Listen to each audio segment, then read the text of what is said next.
Hey guys, hope you're having a good day. So I've got a case study that I wanted to show you. I think there's a lot of great learnings and takeaways from it. So just for some context, this is a B2B client. That's as far as I can share.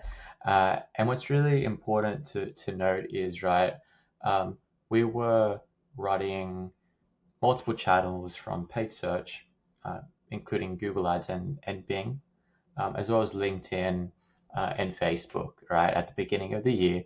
And then toward the second half of the year, our strategy started to change slightly, and then we saw some pretty good results. So that's what I'm going to speak on, and let's get into it. So one sec, let me make myself smaller. Okay, so the first thing that I want to show is the actual point in which we saw improved results.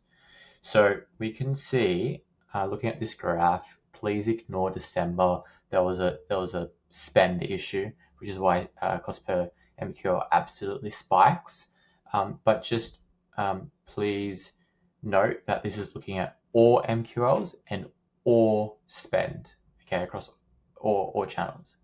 And what you'll see is around July, MQLs start to increase quite nicely and cost per MQL also starts to drop. Now, of course, I'm not going to dispute there probably is some seasonality at play. As you can see in 2024, the second half of the year also was better than the first half of the year. But regardless of that, it's a pretty consistent kind of ramp up, right, from kind of June, July, August, and kind of was consistent here, and then October as well. So this is what we're going to focus on, and I'm going to show you why this actually happened. And a big reason for why it happened is, if we come to this next graph, it's to do with channel splits. This is really, really important. Okay, so what we were doing up until around June was a channel split of roughly 40% on paid social, i.e. LinkedIn and Meta, and then a 60% on paid search, i.e. Google Ads and Bing. Okay, and then you can see it was roughly around that June period where this split changed. Okay, it definitely changed around April as well, don't get me wrong, but you can see this split, I would say, from May was increasing, right? Sorry, I should say the proportion of paid search spend in terms of the split was increasing since April. We started to change it, right? And I guess if you come back over here, it was kind of from April when you started to see a bit of a ramp up, but it's really July is when you see the kind of drop in MQLs as well, which I'll get into, right? So again, let's focus on July. So the split then very much became more so a sorry, what I meant was paid social had the higher proportion. Sorry guys, I'm all over the shop. So paid social had a 60% split, and then paid search had a 40% split. And then this year, the second half of this year, that changed very much so, more towards paid search, where we're spending upwards of 80% on paid search. Okay, and let me now scroll down and show what this actually looks like in absolute numbers. So coming down here, you can see Meta, the first half of the year, we were spending roughly, PR stands for prospecting, RE stands for remarketing. So we're spending roughly 35K on Meta prospecting, a very small proportion on remarketing. Okay. Then this changes, very big proportion, we spend significantly less on prospecting and more on remarketing. Okay. But as a budget split in terms of the actual channel, this goes from 97% to 72%, and remarketing goes up to 22%, 27% from 2% or 3%.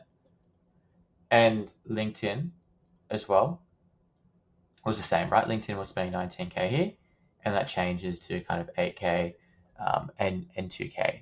So this was the big change. It was, okay, well, probably spending way too much on prospecting, and is this actually playing, like, is this doing anything, right?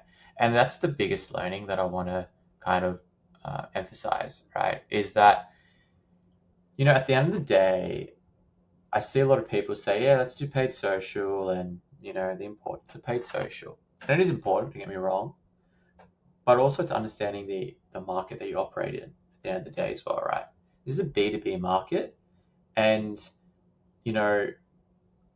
I'd argue the efficacy of a Facebook prospecting ad.